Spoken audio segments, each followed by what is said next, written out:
Welcome to the Hackiversity Podcast, where students learn how to achieve more by doing less in college. Learn the hacks from wildly successful recent college graduates as your host, Kyle Winey, explores the colleges, majors, and paths that produce the biggest results in college using less effort. It's hacking time.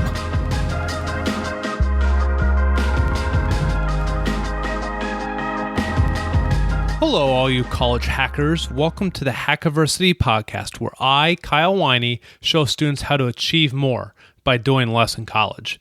Many of you have been asking me to advise students who are considering not going to college. Well, today is your lucky day. I'm stoked to welcome to the show John Wise, someone who never graduated from college.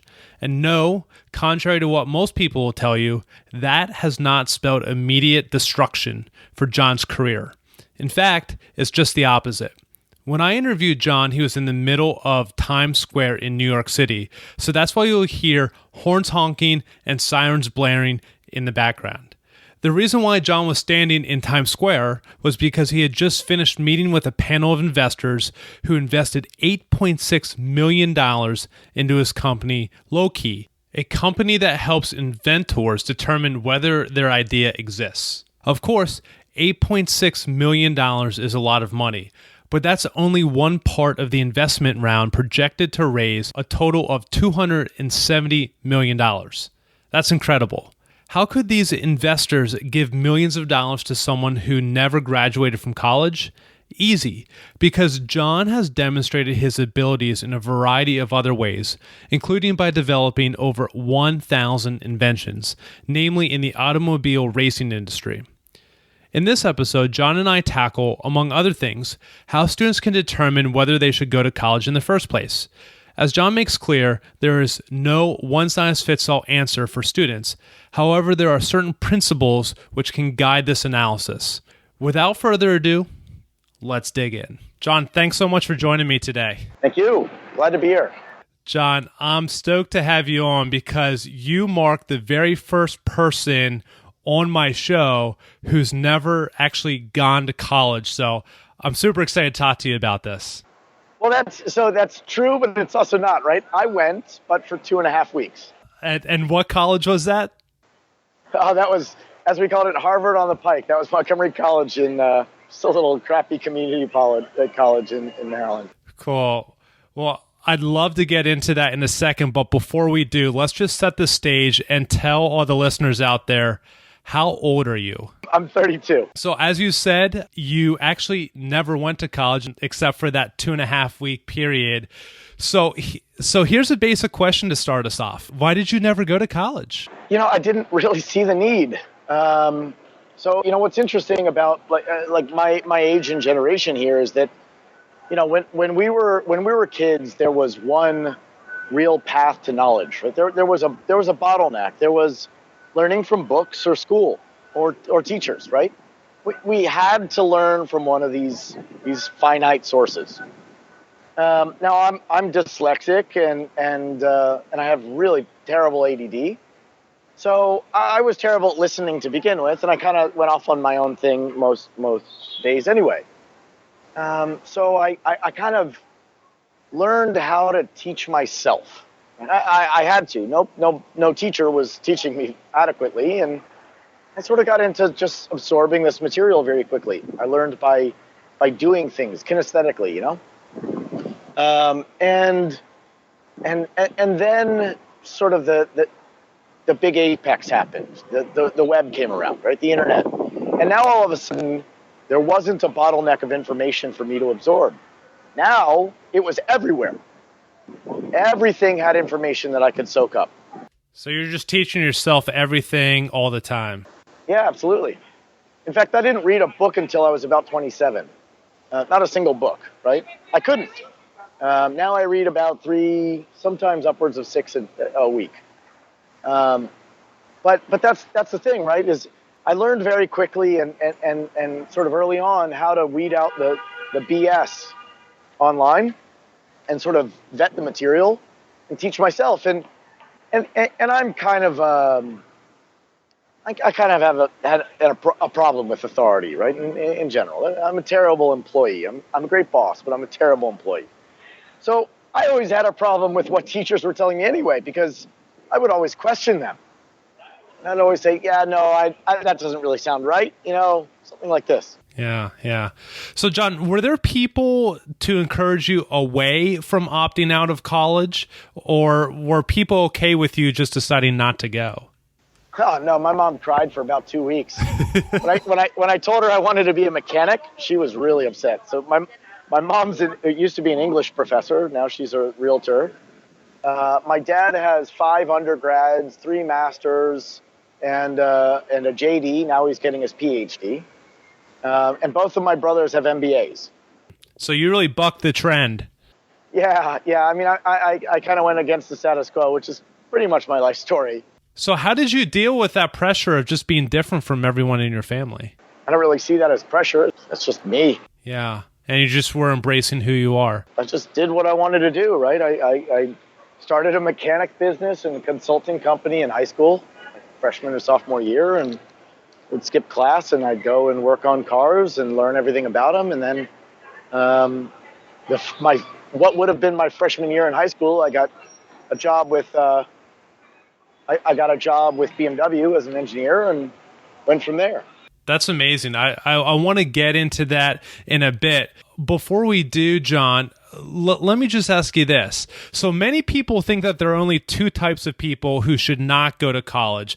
Those named Bill Gates or Mark Zuckerberg, in other words, really, really, really smart people. And then on the other end of the spectrum, people who are really, really dumb. So in other words, anyone on the end of the intelligence spectrum, those people don't need to go to college. So do you hold that same belief, or do you think that there are students in between those extremes who should also not go to college?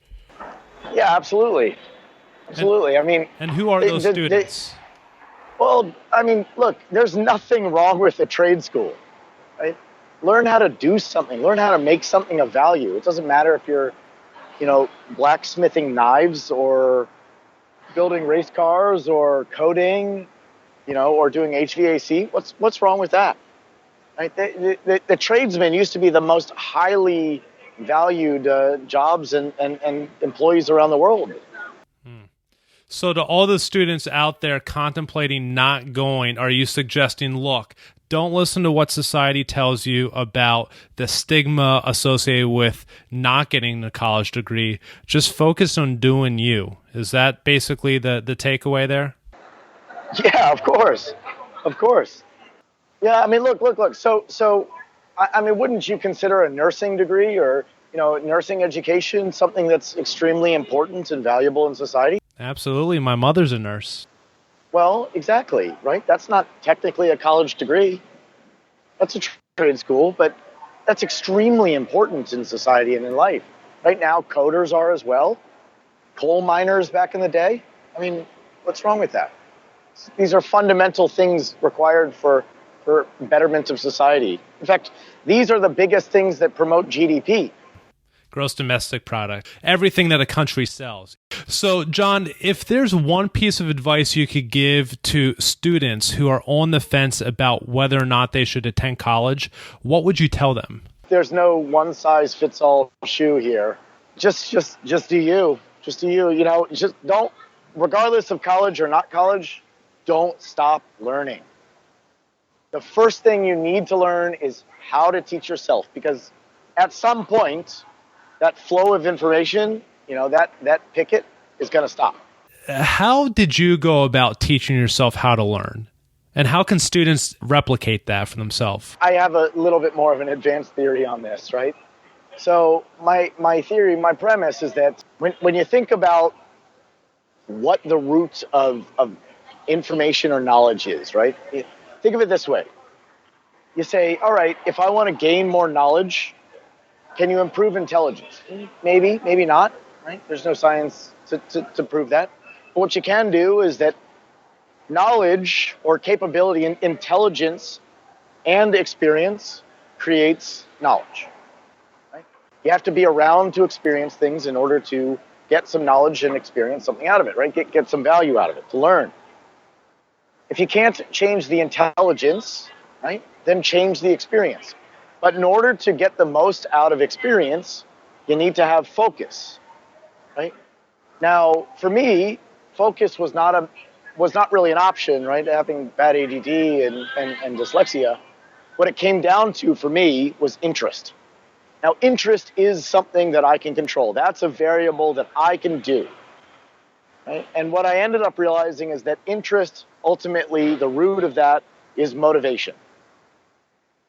So as soon as I learned to really control my motivation, I could focus my interest on multiple things at a time, which then would mean every life experience I could have, I could learn from at a multiple, right? 2, 3, 4 things at a time. So how can students unearth what their motives are? You know, it's really just asking the question, right? I think ultimately for a lot of people, whether it's myself or Steve Jobs or not, right? For a lot of people, it comes down to fear. It comes down to fear of maintaining the status quo. So there's a theory out there that there really are two types of people mindsets: is a growth mindset or a fixed mindset, right? Fixed mindsets will focus on trying to prove themselves. They assume that there is no way to fill the cup beyond its capacity, right? So they just want to validate that capacity, that volume is enough. What they know is good enough. That is fundamentally flawed. And I practice this every day, theory or not, right? I practice this every day. There was just an article in the Washington Post about me. It was titled "Embrace the Pivot," right? And ultimately, I'm not scared of failing at all, because every failure is another step, right? Not to get really cliche here, but Confucius says the 1,000-mile journey begins with one step. You just got to do it. You got to not be scared of what happens or if you fall on your face.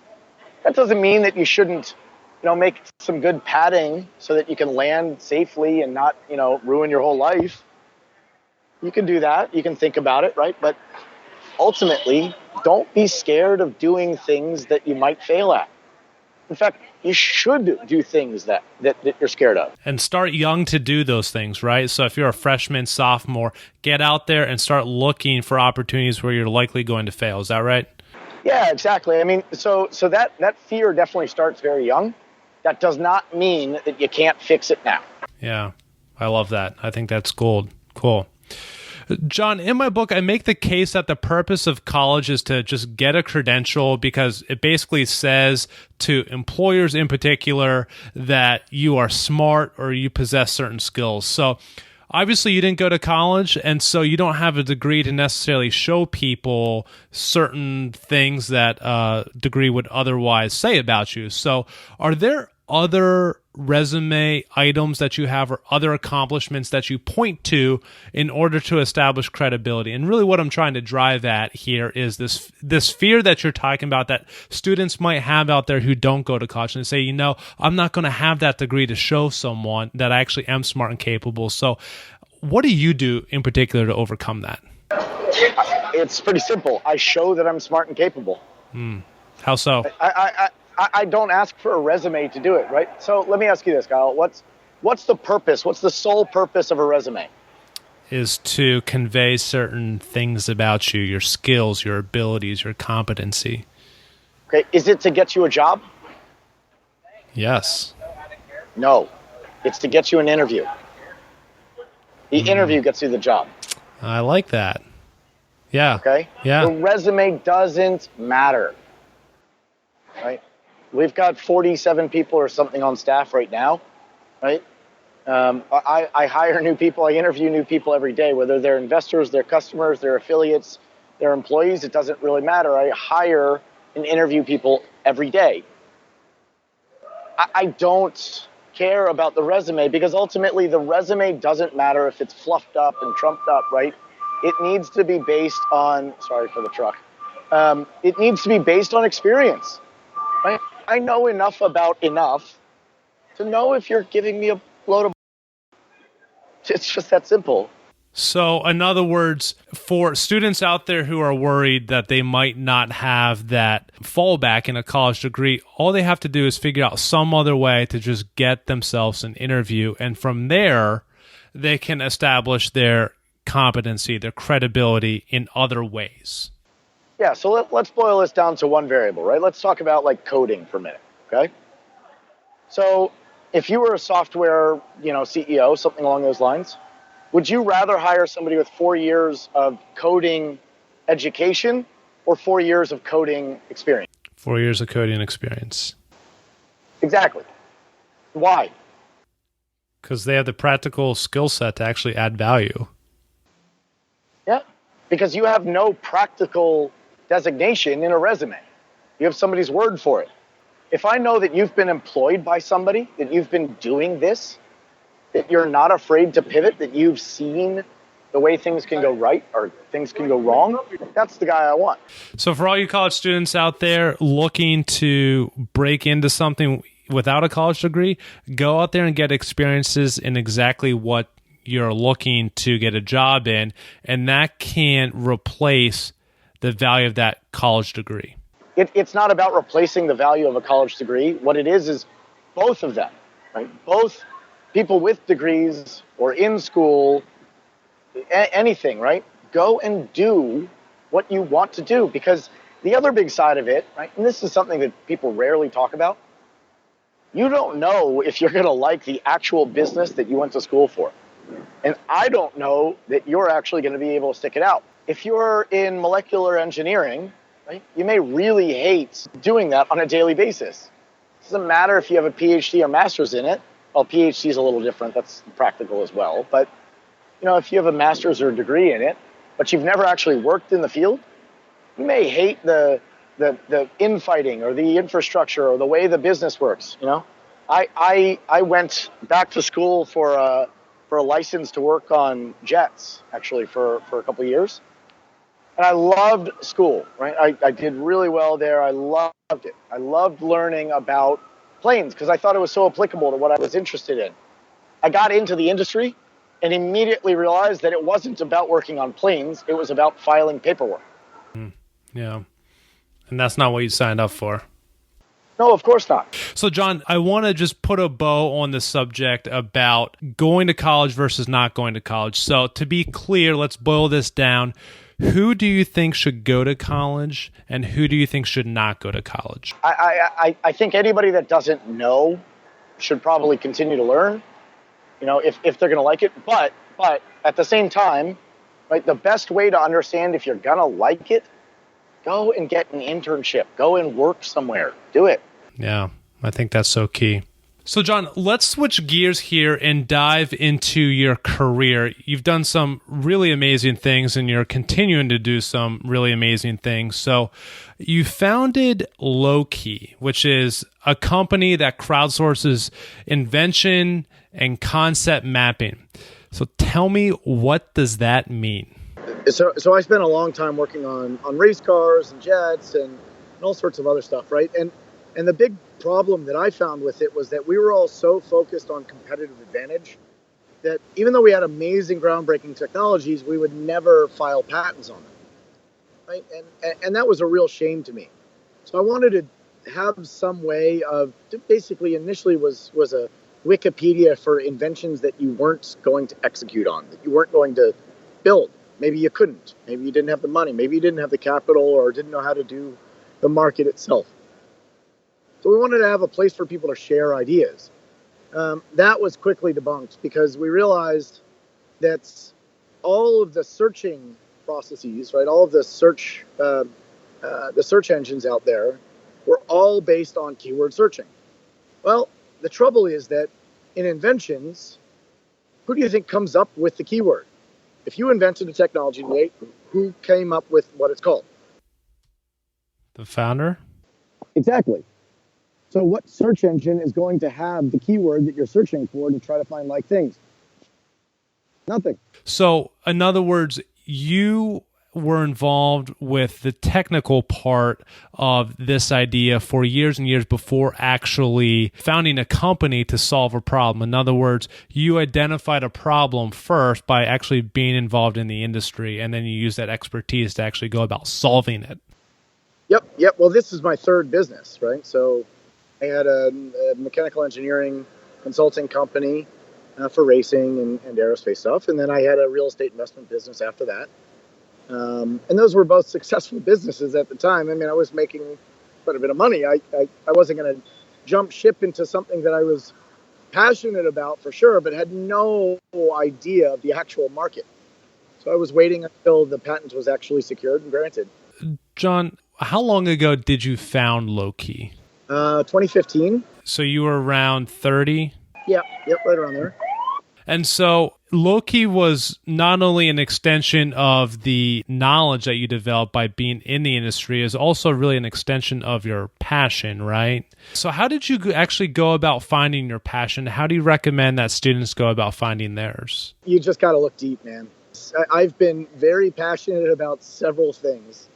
And, nonetheless, this is my third career. So I don't know. One, I don't think I'm really qualified to answer that because at each of my careers, I would have said that I was extremely passionate about them, and I was, and yet still went into a different business. Again, and pivot, man. Yeah, cool. Well, John, when we were talking about the technical expertise that you developed in the industry before founding Loci, I think what you were referencing was this.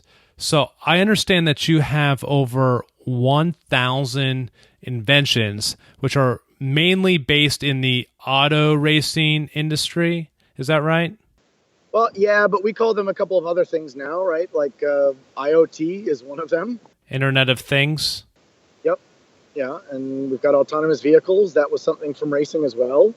Heat exchangers, mechanical engineering stuff. There's fluid dynamics. There's a lot of stuff. Harmonic frequency balancing. I mean, this is like fairly higher level stuff, but racing's a really unique industry. Typical development life cycle for any business is 2 to 5 years, okay? In racing, it was a pretty common occurrence for us to come up with a new idea, new invention, build a prototype, build a finished product, and have it in the end customer's hands in the same day. And that was built upon these 1,000 inventions that you made. Well, those are inventions that I've come up with over the years. And so those inventions help propel you to winning the 2016 Pirelli World Challenge Championship. Is that right? Yeah, that was championship number 13 for me. 13? Yeah. Wow. I think 4 world championships and 9 national championships. So not only do you understand the technical parts of racing because you've developed the inventions that contribute to that success, but you're also doing it in the trenches and producing results in the form of winning championships. Absolutely. But let me clarify something, right? Winning a championship has 10% or 5% to do with thinking and strategizing for winning, and 80% or 90% to do with embracing losing, right? Because you lose a lot. If you're the kind of person that falls on your face or breaks down when you lose, you'll never, ever, ever have a chance at winning something over the course of an entire year. I think that's just a good metaphor for life and a good metaphor for college. Here's how I kind of see it is you started out really early dabbling in mechanics, in engineering, in those sorts of things. And you developed a real expertise in that. And then you went along to found companies like Loci that are doing some really incredible things. And so I think for college students, the big takeaway then to kind of follow your career track is to similarly get out of the library and actually go out and start tinkering and start building things and start dabbling and develop a real practical expertise that then can translate into value in the marketplace. Yeah, that's exactly it. So, I'd predicate that in a couple of ways, right? So, first of all, focus on things that have some innate value, right? don't go out and try to be, one of the things that bothers me is some of the brightest minds of my generation focus on how to get more likes, retweets, and shares. That is terrible to me. There is no inherent value to that. That's terrible, right? So if your entire life goal is to try to figure out how to make an extra point in yield on some investment portfolio, or how to get more shares or tweets, or anything along those lines, you can do more. You can do more, right? So do things that have some innate value for everybody, right? The other side here is focus on making a big impact for right around 1,000 people, okay? If you can make a big impact for 1,000 people, you can scale it, but you can also have the opportunity to keep it small, okay? Which gives you some flexibility. The other big side is just do it, right? Just do things that are interesting and intriguing and have some real importance and can scale and can make a difference in somebody's life, and the value will turn around, because ultimately at the end of the day the money doesn't matter. The money is not what you're after. What you're after is impact and value. And if you do something that has value and has impact, you'll make it work. Right? Not a single, neither Larry Page or Sergey Brin or Steve Jobs maybe, but none of those guys were like, oh, I'm going to start Google because it's going to make a ton of money. Like, no, I was really frustrated with using Yahoo searching and the other options that were out there, and they just wanted to make it better. Yeah. So pursue your passion again is what it comes down to. Yeah. Cool. Well, or pursue what you're really good at, because honestly, and this is just a practical thing, but people don't focus on it enough, is if you're really good at something, you find passion in it. You really do. Yeah. Yeah, I think that's gold. In my book, I actually talk about all those things. I talk about not only having passion for what you do, but actually being really good at it. And then also what I call purpose, which is, you're doing something externally that really matters to the world. So it's not that you just have passion for it, which I think is kind of more of an internal thing. You just genuinely like to do it. But like you're saying, John, purpose is more like, does it matter to other people? Does it make a difference in their lives? And when you fuse those ingredients together, I think you have the makings of a really successful career and life. Yep. So the last piece of advice, unsolicited advice, right? If you want to start a business, if you want to come up with new technology follows market. Okay? So if you want to come up with something innovative, don't come up with a technology or a product first. Think about how to combine two markets, two industries. Find a problem. Yeah, well, find two problems that you can solve. You don't want to focus on one problem, right? The iPod wasn't successful because it was a digital media player. That existed, okay? The iPod was successful because it incorporated great design, great marketing, which are both required anyway, but it also had the other side of it, which is the music industry backing it. So now it was a media player and the music industry. This was a combination of two industries, tech and music, right? An iPhone was then the combination of two more variables. Right? It was cellular service or phone calls, media and industry, tech, and now cameras as well. A good takeaway for any of the entrepreneurs in the crowd: find industries that can be married together. John, one last thing before we kind of pivot away from Loci, I want to continue to kind of unpack what you guys are doing. So I understand that you guys are in the process of launching your Locicoins. So tell me what those are, and how did you come up with the idea, and why does it matter? Well, so I didn't come up with the idea of a coin or of a blockchain. Right. What we had was an invention research tool. We had a do-it-yourself patent searching tool to discover simply if your invention does exist. Right? What we ended up realizing is that the very act of doing the search to see if your invention is new, right, or if somebody else has done it, ends up granting you the same legal rights as a patent does in the first place. So we realized that if we published, or if any inventor opted into publishing their technology or their idea on the blockchain, it was now going to be immutable, meaning it can never be changed. And on top of that, it gives you a legally binding and court admissible right to that technology. Now, from there, what we ended up doing is creating this coin. Now, valuing a patent or an invention is really hard to do. But when you internalize it and you close in the system and you kind of control it on end to end, you can get a very open and transparent valuation metric for everything.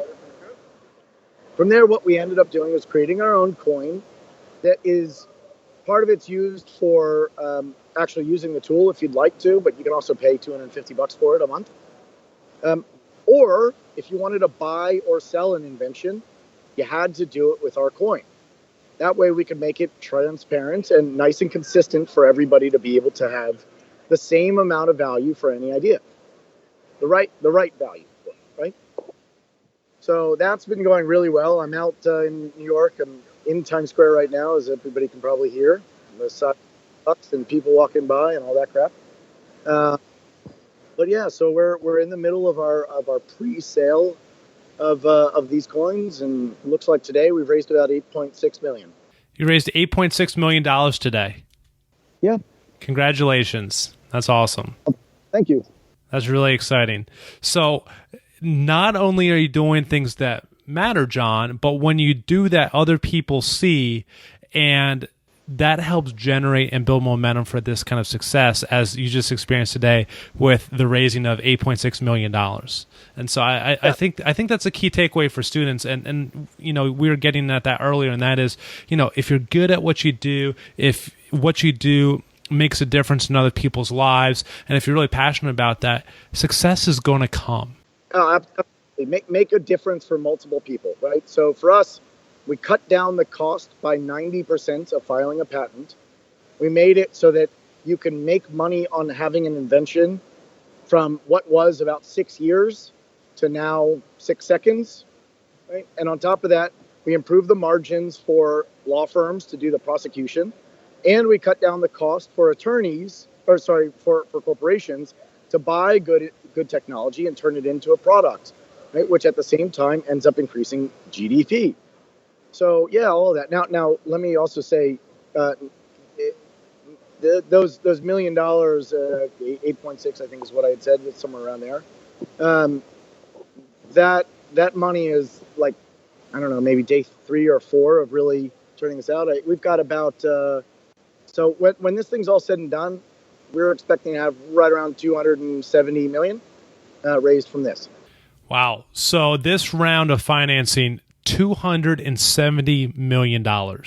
Yeah, and none of that's for equity, right? That's for tokens. That's for cryptocurrency. Wow. So that just goes to demonstrate how valuable Locicoins are to the market and how other people perceive them. Really, really amazing. Well, John, let's transition into the last section of the podcast, which is also my personal favorite, and that's called the rapid fire question section, which is where I offer up some quick hitting questions, but that by no means means that your answer has to be quick hitting. So you ready to dive in? Yeah, hit it. Cool. John, is there a specific career path that a college student can follow to land them where you are today? No, everybody's different. John, who is the first person that comes to mind when I say the word successful? Oh, man. I really envy Jeff Bezos, actually. His whole success, in his eyes, the way he talks about it all the time is disagree and commit, right? You don't need to like what your coworkers or partners are doing. You just need to be able to say, you know what? I trust you. I give you the power. I'll commit.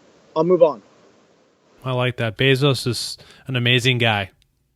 John, suppose you are John Wise, the 18-year-old high school senior preparing to graduate high school in about 4 months.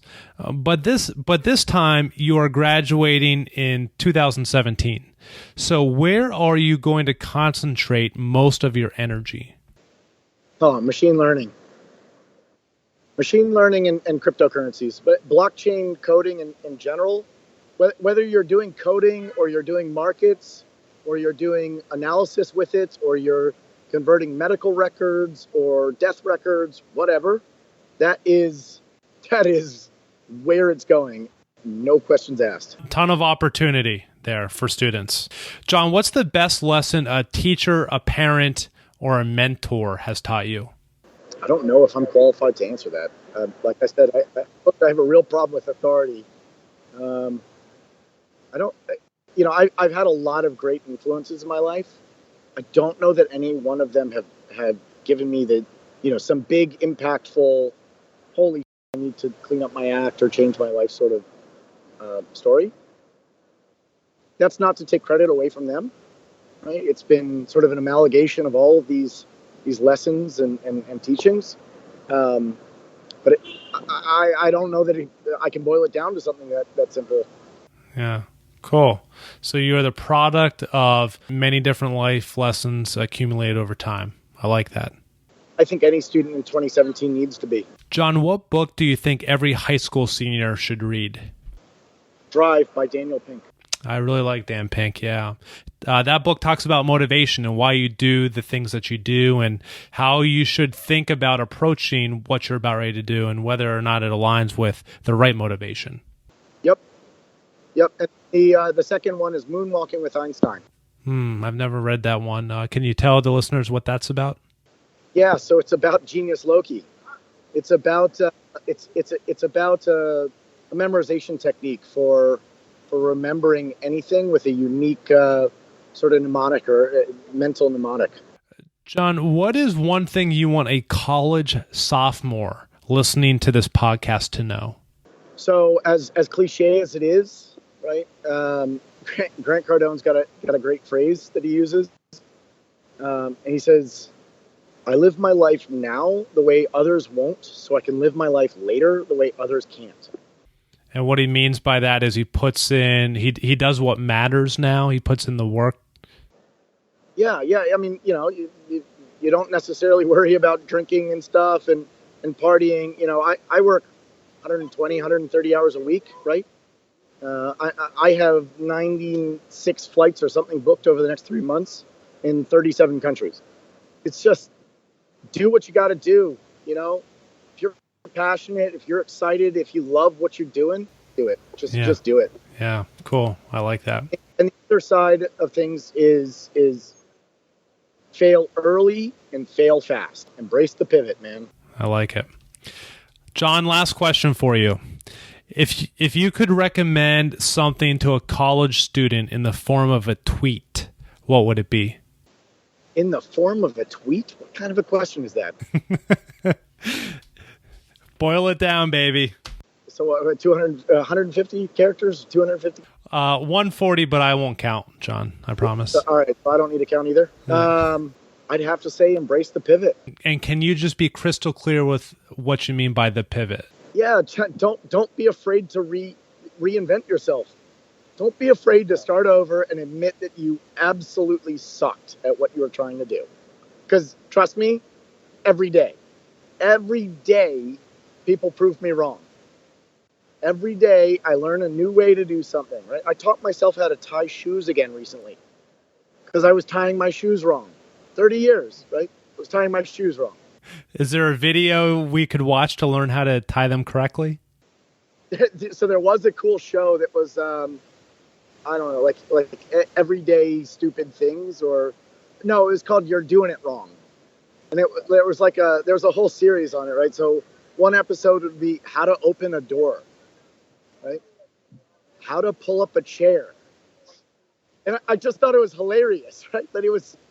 Every time I'd watch this episode on something ridiculously silly, I was wrong. Every time, right? It was how to hold a knife, how to hold a pen.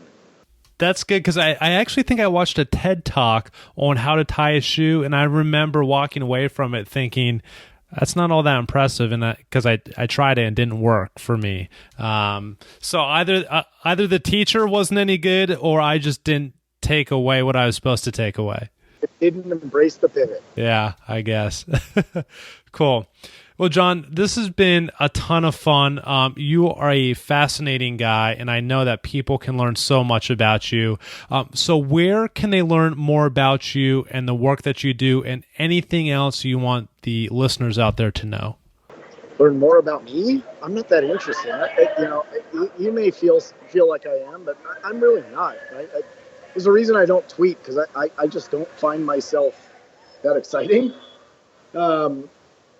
But I don't know. I've had a lot of articles recently. You can read the Washington Post. I was in the business section recently. There's some cool articles. You can go to our website. It's loci.io. I'll put that in the show notes. Read our white paper. Patents, whatever you want to do. Patent for a nice evening, relaxing read at 897 pages or something of dry full text. Fun times. I don't know. I'm not that cool, man. I'm really not. But the companies you build are pretty cool. Well, yeah, because I have great people that help me with them. Yeah. They're I'm really not. Cool. Well, I like the humility too. That's cool.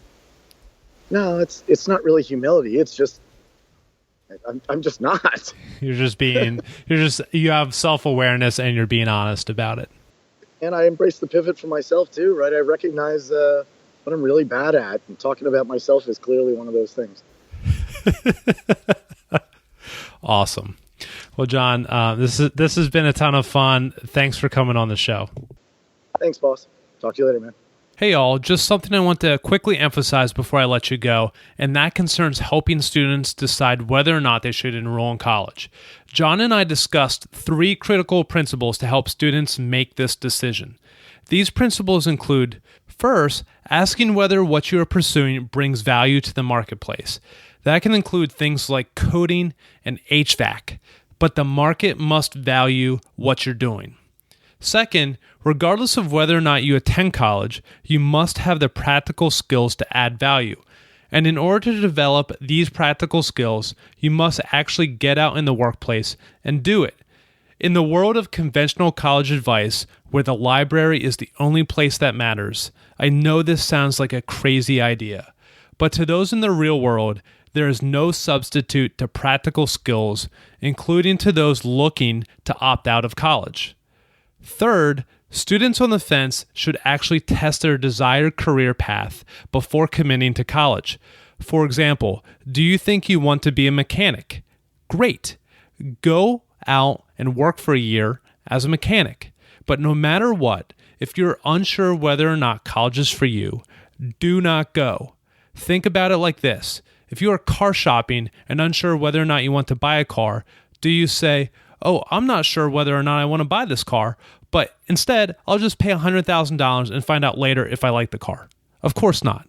But that's the equivalent of going to college and having no idea if you want to be there in the first place. It's just plain stupid. Instead, if you're unsure of whether or not you want to attend college, stay in the job market, develop practical skills, and continue to make money. Later, if you decide to go to college, you will have the opportunity. Trust me, the admissions office will be happy to take your money whenever you're ready. That's all for now. I'll catch you all next time. If you want more Hackiversity and achieving more by doing less in college, you can subscribe to the podcast on iTunes or grab the book on Amazon. For the show notes and the latest on Hackiversity, check out kylewiney.com. Don't forget to follow Kyle on Twitter @KyleWiney and on Facebook at facebook.com/Hackiversity. Till next time, happy hacking.